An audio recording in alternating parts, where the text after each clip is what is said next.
আজকের রেসিপি আলু সজনে ডাঁটার পোস্ত। গরমে এই রেসিপিটা একদিন হলেও বাড়িতে বানিয়ে দেখতে পারেন, খেতে বেশ ভালো হয়। নমস্কার, আমি রুমি, আপনাদের সবাইকে আবারও একটা দারুণ স্বাদের রেসিপিতে স্বাগত। প্রথমে আমি এখানে বেশ কয়েকটা সজনের ডাঁটা নিয়েছি। এবার কড়াইয়ের মধ্যে দিয়ে দিলাম কিছুটা পরিমাণ তেল, হলুদ গুঁড়ো, লবণ। এবার আমি সজনে ডাঁটাগুলো প্রথমে কড়াইয়ের মধ্যে দিয়ে দিলাম, হালকা করে একটু নাড়াচাড়া করে ভেজে নিতে হবে। এবার দিয়ে দিলাম কেটে রাখা আলু, আর দিয়ে দিলাম বেশ কিছুটা পরিমাণ কুচনো পেঁয়াজ, অল্প একটু লবণ। তারপর সমস্ত কিছু একসঙ্গে মিশিয়ে একটু ভেজে নিতে হবে। এদিকে আমি পোস্ত নিয়েছি, আর নিয়ে নিলাম কাঁচা লঙ্কা।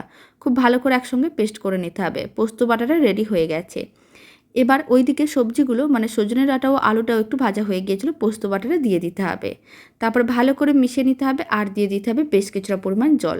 স্বাদ অনুযায়ী লবণ, চিনি দিয়ে খুব ভালো করে মিশিয়ে 10 মিনিটের মতন মিডিয়াম ফ্লেমে রান্না করে নিলেই রেডি হয়ে যাবে দারুণ স্বাদের আলু ও সজনে ডাঁটার পোস্ত। আর শেষে ওপর থেকে অল্প একটু সরষের তেল দিয়ে দিতে হবে।